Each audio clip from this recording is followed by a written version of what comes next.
caminando sabiamente en el poder del Espíritu. Capítulo 5, versículos 15 en adelante.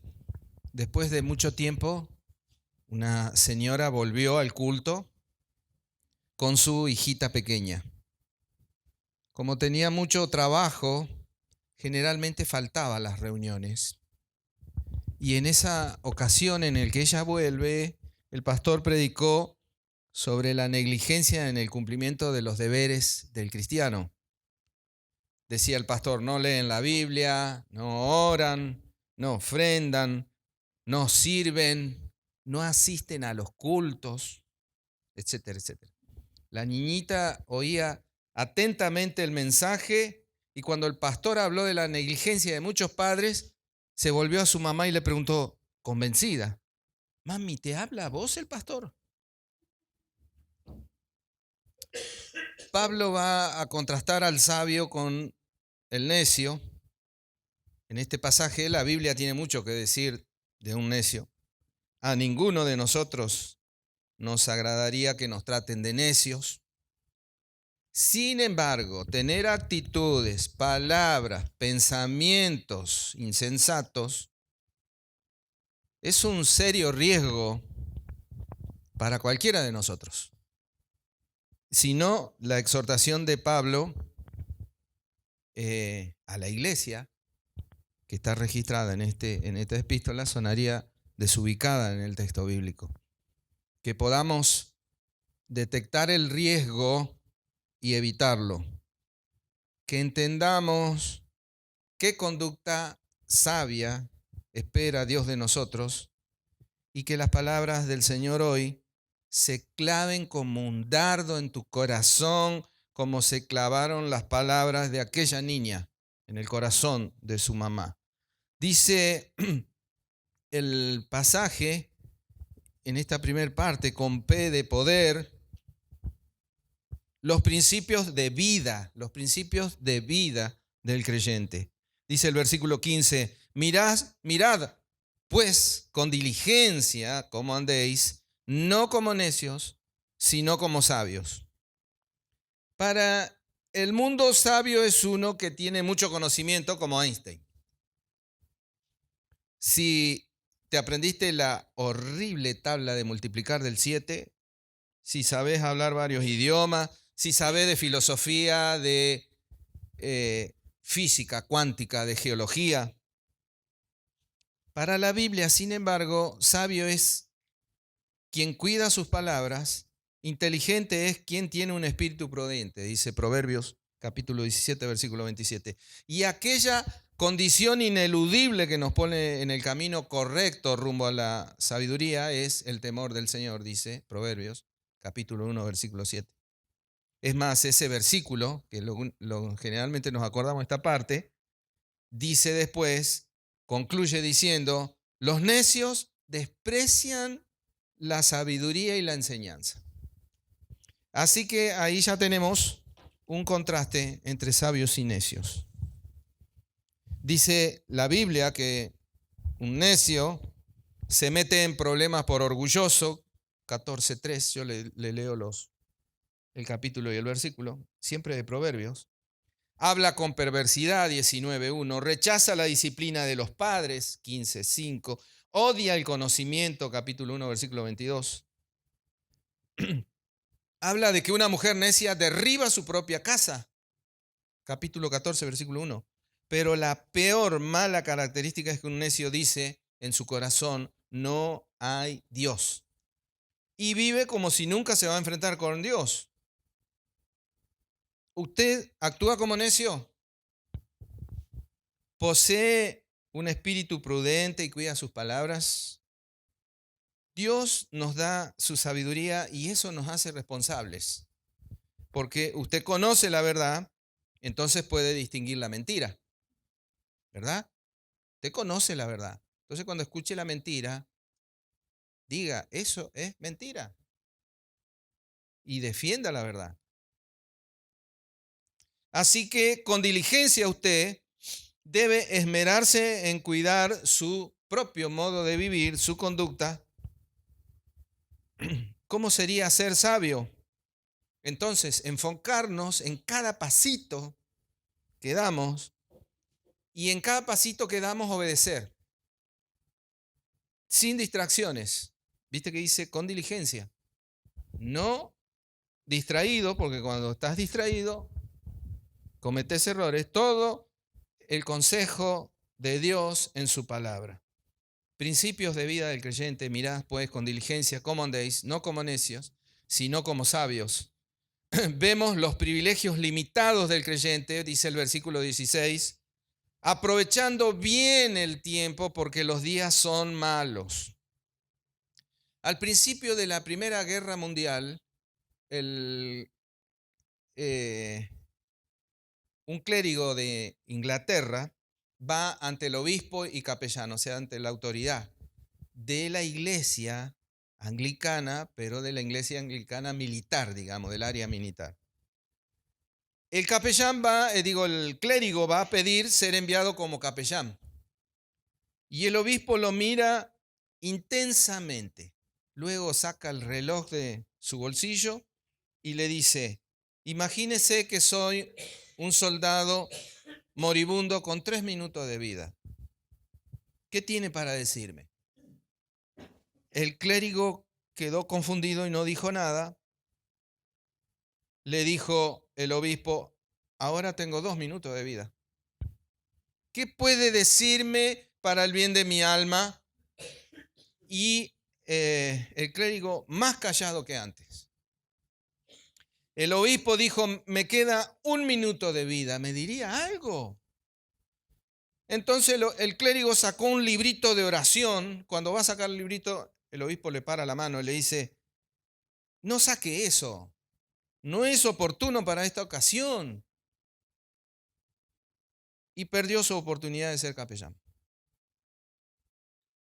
Aprovechando bien el tiempo porque los días son malos. ¿Cuánta gente no termina lo que comienza? ¿Cuánta gente directamente no empieza? Y Dios te manda a ser productivo. Deje de hablar y póngase a hacer.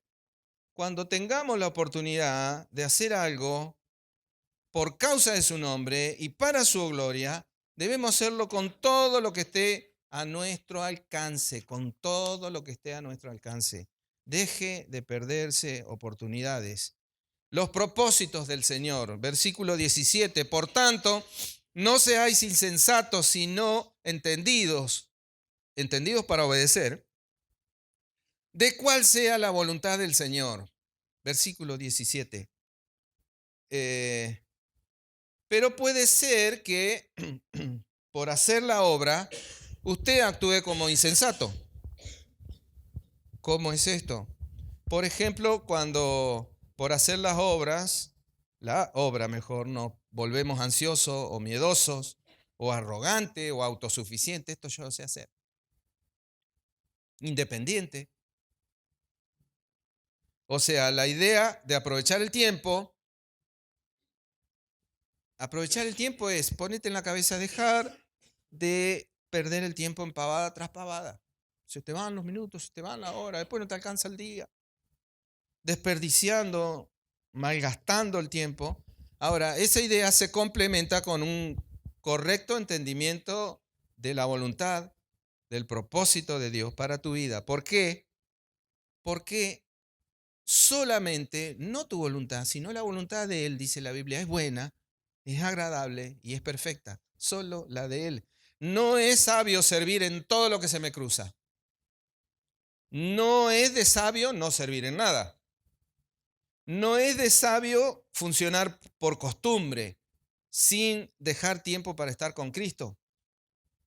No es de sabio no captar las direcciones, la guía que el Señor te va dando a lo largo del día. Sí es de sabios soportar el sufrimiento como lo hizo Cristo, y de eso habla 1 Pedro capítulo 2, versículo 13 al 15. Sí es de sabios sujetarse a las autoridades. Es de sabios buscar la santidad en todo el tiempo y no solo cuando los hermanos te ven o el pastor te ve. Porque a la primera oportunidad entonces va a mostrar la hilacha. Sí es de sabios ser agradecidos, dice Tesalonicenses. Hay un salmo, el 101, versículos 1 y 2, que dicen, Salmo 101.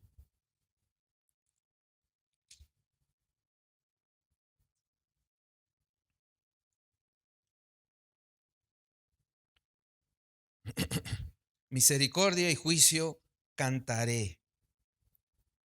Entenderé el camino de la perfección cuando vengas a mí. En la integridad de mi corazón andaré en medio de mi casa. En todo tiempo. Entendido de la voluntad del Señor. Dice la que sigue, Leandro, la prohibición. Las escrituras siempre condenan la ebriedad. Vamos a arrancar por ahí. Siempre la condenan. Son los hombres los que le bajan un poquito el estándar. Dice el versículo 18, no os embriaguéis con vino, en lo cual hay disolución. El versículo 18 es clave. Si usted tuviera resaltador, ¡pac! Sobre todo en la segunda parte. Aunque también tendría que pintarlo ahí con un color importante. Es clave para toda esta segunda parte de la epístola, o sea, la parte práctica para la vida de los creyentes. La instrucción es positiva y es un mandato a ser continuamente llenados, guiados, controlados por el Espíritu Santo. Pero primero vamos a considerar el modo en que Pablo ilustra esa llenura al llevarnos a considerar lo pernicioso que es ser guiado por otras cosas, o ser controlado, o ser dominado, particularmente por el alcohol. Antes, Pablo hizo un contraste entre la luz y las tinieblas, en este mismo capítulo, y la sabiduría y la necedad. Y aquí, embriagarse es una clara muestra de insensatez. Viene hablando de necios. Un borracho se halla en necedad. Ser lleno del Espíritu Santo es nuestra fuente de luz y de sabiduría. Sabiduría de Dios. Porque el Espíritu Santo es Dios. El mundo tiene disímiles opiniones. Póngase esta palabra en la mente, opiniones. Tiene opiniones muy distintas sobre el tema. Algunos hablan de una copita, otros hablan de 2 copitas, otros hablan de en el brindis, sí, otros dicen en la comida, sí, otros dicen para celebrar, sí. Y pensá en esto, hay algunos países en los cuales el alcohol está prohibido directamente. Y en otros, por supuesto, están permitidos. Dice Proverbios, si tenés ahí, acompáñame en la lectura, capítulo 23, un pasaje que, varios versículos, pero vale la pena leerlos. Proverbios 23, versículos 29 hasta el final, dice, ¿para quién será el ay? ¿Para quién el dolor? ¿Para quién las rencillas? ¿Para quién las quejas? ¿Para quién las heridas en balde? ¿Para quién lo amoratado de los ojos? Para los que se detienen mucho en el vino, para los que van buscando la mistura.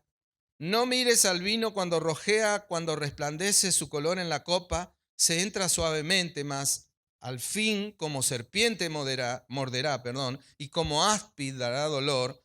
Tus ojos mirarán cosas extrañas y tu corazón hablará perversidades. Serás como el que yace en medio del mar o como el que está en la punta de un mastelero y dirás, me hirieron, mas no me dolió, me azotaron, mas no lo sentí. Cuando despertare, aún lo volveré a buscar. Sin palabras, ¿qué opinión, entre comillas lo digo, qué opinión tengo en relación al alcohol? La peor. Mi papá murió de cáncer de esófago. El alcohol le quemó el esófago. Y los últimos 18 días de su vida, él expulsaba por la traqueotomía la enfermedad. Y murió en terrible sufrimiento. Él nunca quiso ser alcohólico y, por supuesto, comenzó tomándose un vino.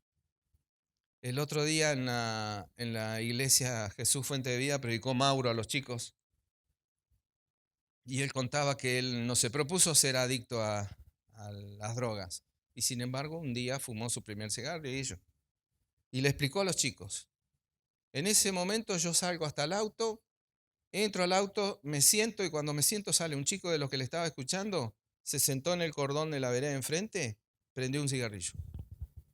Se lo fumó entero, después volvió y entró. Una ilustración de, no me importa, yo voy a fumar igual, voy a tomar igual, me voy a drogar igual. Mi papá nunca quiso ser alcohólico, él arrancó con un vaso de vino. Después sabe la historia, cómo sigue, le dio a mi mamá una vida de amargura. Y a nosotros, los hijos, una vida de pobreza y de necesidad. Ahora te digo, pobre mi papá, porque no conoció al único que lo podía salvar. La Biblia siempre muestra la embriaguez, no te la oculta ni te la disimula, te la muestra en toda su fealdad, en toda su tragedia, en toda su inmoralidad, en toda su disolución, en todo su desenfreno, en toda su irresponsabilidad. Y es una de las obras de la carne más pecaminosas. ¿Qué tal? Hablemos de un fernecito, del vinito, de la cervecita, del bagio con vodka.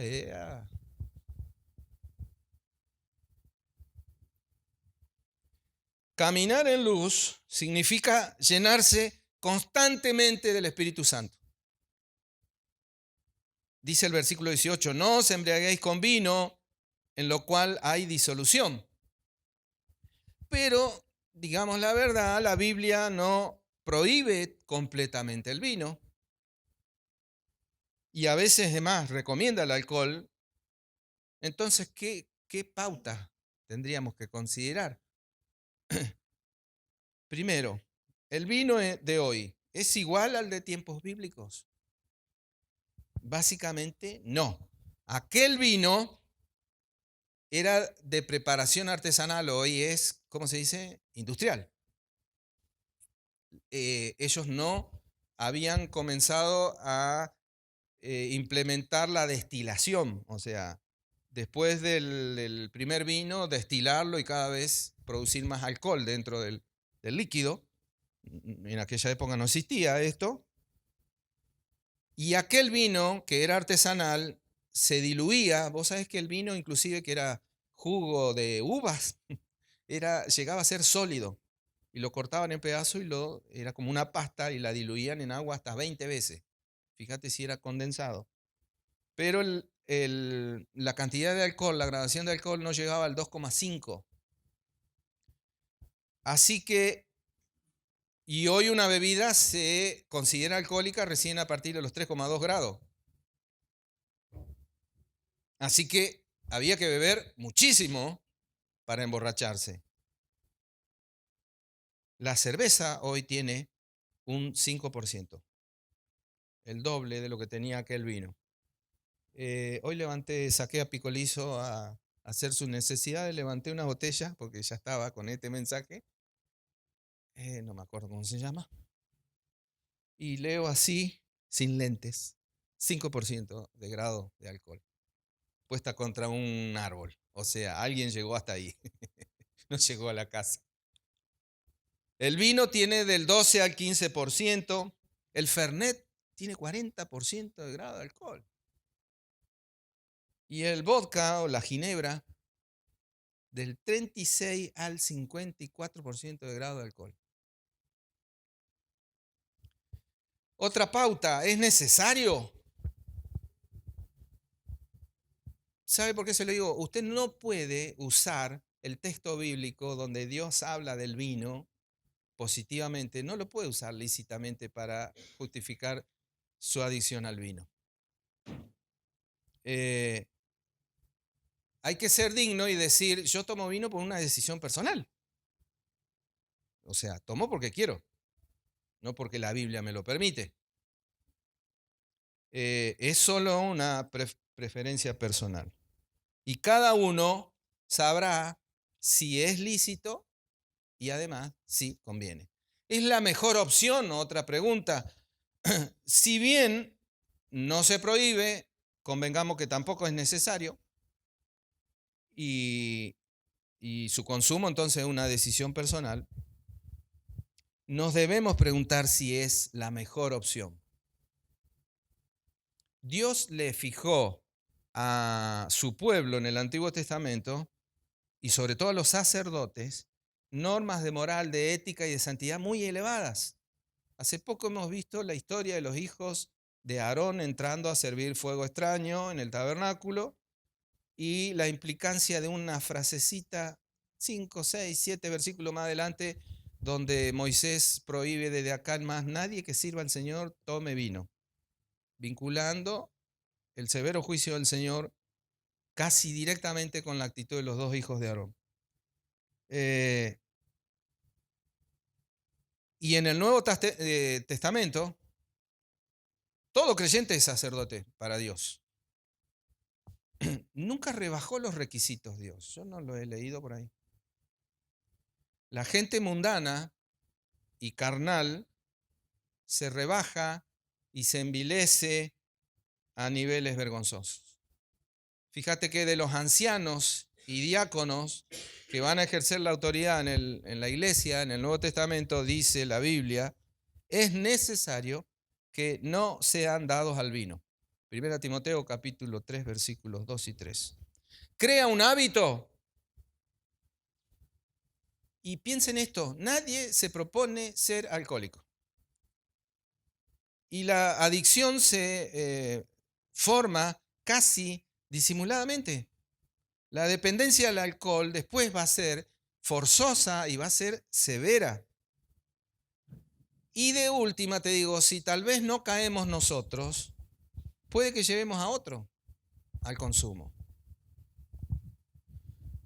¿Es destructivo en potencia? El 40% de las muertes violentas está directamente relacionado al consumo de alcohol.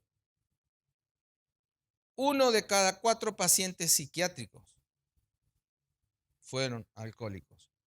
Del alcohol, la cirrosis, la mala productividad laboral, los problemas de conducta. Y te digo, el disoluto, el alcohólico, el adicto, es casi imposible de salvar. ¿Ofenderá a otros cristianos? Una vez hicimos en la fraternidad una reunión de matrimonios. Y en esa reunión de matrimonio invitábamos matrimonios conocidos, amigos, algunos de otra iglesia, e hicimos ponche para recibirlos. ¿Saben lo que es? Sidra, ¿qué tiene Susi? Ananá, ginebra, un toque de ginebra. Es re dulce, parece una bebida, un jugo parece, pero tiene alcohol. Y recibimos a los invitados con ponche. Un matrimonio cuyo hombre había sido alcohólico, así como entró, salió. ¿Dañará mi testimonio cristiano? ¿Qué les parece a ustedes? Usted tiene discernimiento. Vos bebés delante de incrédulos que saben que sos cristiano y ellos no van a decir, mirá cómo bebe el cristiano. Van a decir, mirá cómo chupa. Sí, daña el testimonio. Y si a veces alguien no te dice nada, es por vergüenza ajena. Seguimos con el mensaje con M de mandato. Ahora bien, si Pablo hubiera escrito hasta aquí ese versículo y ahí corta, Pablo sería un legalista. Pero añadió el corazón de toda su exhortación teológica. Dios, por el Espíritu Santo, que es Dios, habita en el creyente y su ministerio más precioso para nosotros es llenarnos, conducirnos, guiarnos a cumplir el mandato de Dios expresado en todas las exhortaciones previas, ¿viste? Todas las que ya vimos en Efesios, que hasta acá, y todas las que vendrán después, solo bajo la guía y el poder del Espíritu Santo es que podemos vivir la vida cristiana. Si no, cualquiera viviría una vida cristiana. Nadie que no tenga el Espíritu Santo puede cumplir con los mandamientos del Señor. Ser llenos del Espíritu. Dice, antes bien, sed llenos del Espíritu, capítulo 5, versículo 18, versículo en su parte final. El significado es ser llenos. Ser llenos no es entrar en un éxtasis esotérico, místico y luego ser salvo. Tampoco es un estado de trastorno donde empezamos a hablar en otros idiomas. Menos es una venida o descenso ocasional bajo condiciones espirituales determinadas. Ni es un segundo bautismo reservado solo para creyentes muy espirituales. Sed llenos debe leerse, en el texto griego dice así, estén siendo llenos todo el tiempo y en una continuidad creciente. Busquen, permitan ser llenados cada vez más y permanentemente. Algunos piensan que la vida cristiana es estar en el reino de Dios. Si además de estar en el reino de Dios realizo alguna cosita en obediencia al Señor, esa cosita es extra. Total, ya Cristo me aseguró el cielo. Por más que sea una choza humilde allá en el cielo, no tendré un palacio, pues tendré una chocita, será en el cielo. ¿Para qué esforzarnos? ¿El pastor va al cielo? Yo también. Entonces, ¿cuál es la diferencia? Este es un mandato. Si usted no obedece, está en rebeldía. Y esa rebeldía siempre es propia de un corazón duro. Si Cristo es Señor y Él manda, entonces usted obedece. Si Él le manda, déjese guiar por mi espíritu, yo me sujeto a la autoridad soberana del Dios del universo. Lleno habla de empapado, habla de impregnado, habla de permeado completamente. Todo lo que usted haga, todo lo que diga, todo lo que piense debe reflejar la presencia de Dios en nosotros. Lleno habla de control total. A usted no lo guían sus emociones, no lo guían sus experiencias personales, ni la carne ni Satanás. Ser llenos no es añadir al Espíritu Santo, sino es estar bajo su dominio total. Si Dios manda obedecer, también provee los medios para la obediencia. Decía, los medios para ser llenos. Entonces, ¿cómo hacer para ser lleno del Espíritu Santo? Anótese mentalmente. ¿Cómo permito yo que el Espíritu de Dios me controle, me guíe? Confesión de pecados, primero. Rendición de nuestra voluntad, de nuestro tiempo, de nuestras posesiones, de nuestro cuerpo, de nuestros deseos. Si yo me guardo algo bajo mi control, entonces no conduce Él, conduzco yo. Pero el medio por excelencia es ser llenos de su palabra. El mismo Pablo lo explica magistralmente en Colosenses capítulo 3, versículo 16, dice, la palabra de Cristo more en abundancia en nosotros. Colosenses y Efesios son paralelas. Cuando acá dice que te llene el Espíritu Santo, allá dice que te llene la palabra. Y los efectos son lo mismo. O sea, para ser lleno del Espíritu Santo, tenés que ser lleno de su palabra. Que la palabra te llene, que corra por tus venas como la sangre. Que si te cortás, dijo Spurgeon, lo que te brote no sea sangre, que te brote la palabra.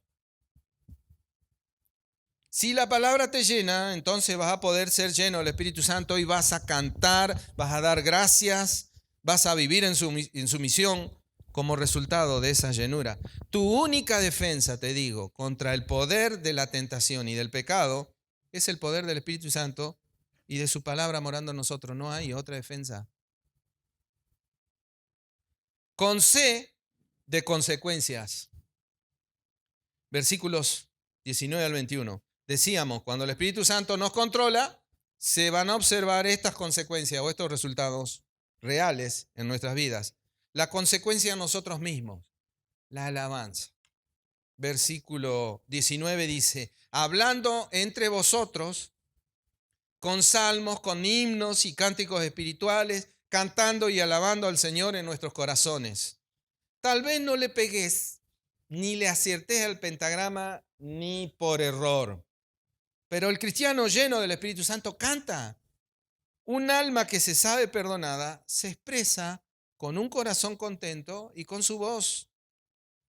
Y ves que ser lleno no es entrar en un estado místico ni una experiencia súper espiritual. Lo primero que surge en nosotros cuando estamos siendo controlados por el Espíritu Santo es cantar alabanzas. Dice otra versión del Salmo 101, canten a Él, cántenle alabanzas, cuéntenle a todo el mundo acerca de sus obras maravillosas. Decía Colosenses 3:16, anímense entre vosotros. ¿Cómo? Cantando. En la provisión, cuando Él te provea, canta. En la necesidad, cuando estés necesitado, canta igual. Cuando estés alegre, tenés que cantar. Cuando estés pasando por la prueba o por la pérdida, canta más fuerte aún. Dios nos ha dado una canción nueva. Y es una canción diferente, pura, bella, con sentido real.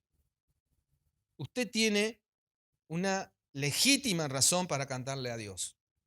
Lo conoce, ha sido conocido por el Señor. Por eso, entre nosotros, cantemos al Señor, como vamos a cantar al final. La consecuencia para con Dios, dar gracias. Dice el versículo 20, dando gracias por todo al Dios y Padre en el nombre de nuestro Señor Jesucristo. Mire, hermano, hermana, amigo y amiga mía, usted no merece estar aquí hoy. Usted y yo merecíamos el infierno. Cuando a usted le regalan algo, da las gracias, ¿verdad? Solo un desagradecido que cree que merece algo porque él es alguien no te da las gracias. Así son y después se llenan la boca diciendo lo que lograron, como el rico insensato. ¿Viste ese que dice, come, bebe, haré graneros nuevos, meteré toda mi cosecha ahí? Hay que construir, sí, porque algunos solo son espectadores y no colaboran en nada, pero una vez que usted logró algo, la gloria es del Señor, que dio tanto el querer como el hacer por su buena voluntad. Tampoco dar gracias hipócritamente como el fariseo. ¿Se acuerdan? El fariseo. Gracias, Señor, porque no soy como los otros hombres, ladrón, injusto, adúltero, ni aun como este publicano. Ayuno 2 veces a la semana, doy diezmo de todo lo que gano. La que vale es la alabanza de aquel que está agradecido de verdad. Como el 10º leproso, ¿se acuerdan? Los 10 leprosos sanados. Que se iban los 10 sanados, locos de contento, y solo uno se dio cuenta y volvió para agradecer. O sea, eras un leproso. Éramos leprosos y fuimos sanados. ¿Quién vuelve a agradecer? Hay una leyenda medieval, lo leí hoy. 2 ángeles fueron enviados a la tierra, uno a recoger las peticiones de la gente y otro a recoger las gracias, las acciones de gracia.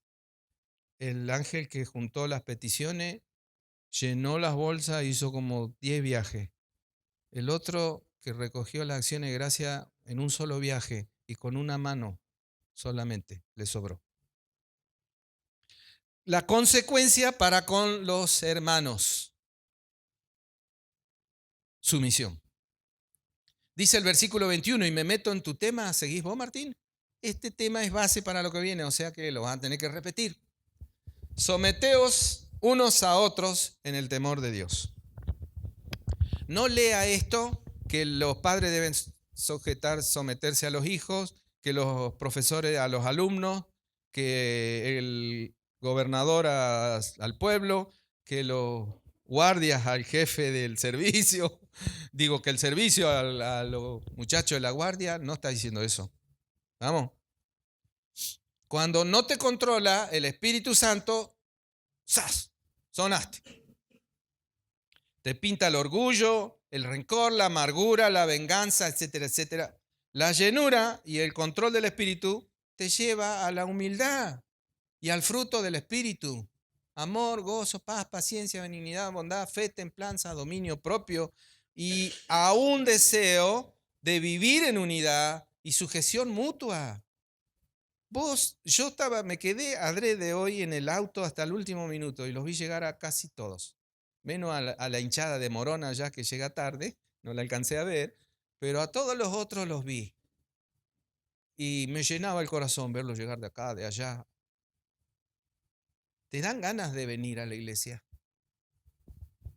El Espíritu te trae. El versículo habla de sumisión, de sujeción, de subordinación. ¿Y sabe por qué? Porque das por sentado que existe la autoridad.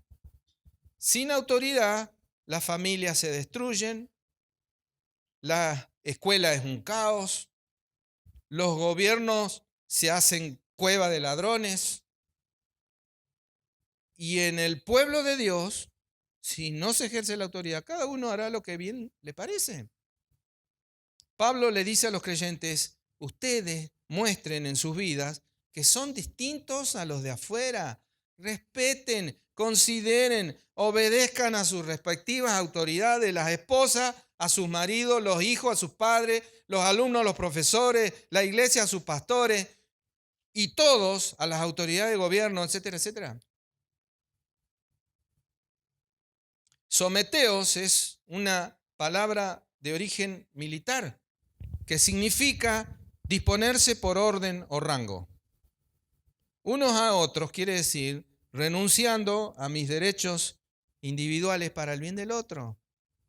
Y en el temor de Cristo, dice el griego, en el temor de Cristo significa que usted tiene los recursos necesarios para la obediencia y la piedad, porque conocen íntimamente al Señor y le obedecen a Él y le aman. Te leo nuevamente el pasaje. Dice, mirad pues con diligencia cómo andéis, no como necios, sino como sabios, aprovechando bien el tiempo, porque los días son malos. Por tanto, no seáis insensatos, sino entendidos de cuál sea la voluntad del Señor. No os embriaguéis con vino, en lo cual hay disolución. Antes bien, sed llenos del Espíritu, hablando entre vosotros con salmos, con himnos y cánticos espirituales, cantando y alabando al Señor en vuestros corazones, dando siempre gracias por todo al Dios y Padre en el nombre de nuestro Señor Jesucristo. Someteos unos a otros en el temor del Señor.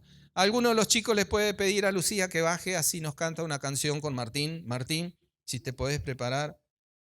Yo quería pensar en esto y pedirle al pastor Rubén que cierre con un tiempo de oración. Nada de lo que fue dicho aquí hoy vas a querer obedecer ni por él no por obra. Y así de perversa es nuestra naturaleza y nuestro duro corazón. Si no amas a Cristo, si Él no es el amor de tu vida y el dueño y señor de tu vida, todo lo que dijimos va a caer al piso. Pienso en un sticker, en un versículo que me regaló mi hija Florencia cuando ella era chiquita. Lo tuve pegado en el monitor de mi computadora en mi trabajo durante más de 10 años. 2 Corintios capítulo 15, versículos, 2 Corintios capítulo 5, versículos 14 y 15 dicen, Lucy, porque el amor de Cristo nos constriñe, o sea, nos obliga a hacer algo por la fuerza. El amor de Cristo nos constriñe pensando esto, que si uno murió por todos, luego todos murieron. Y por todos murió, para que los que viven ya no vivan para sí, sino para aquel que murió y resucitó por ellos. Decía que uno de los resultados de ser llenos del Espíritu Santo es cantar. Nos ponemos de pie, vamos a cantarle al Dios de nuestra salvación.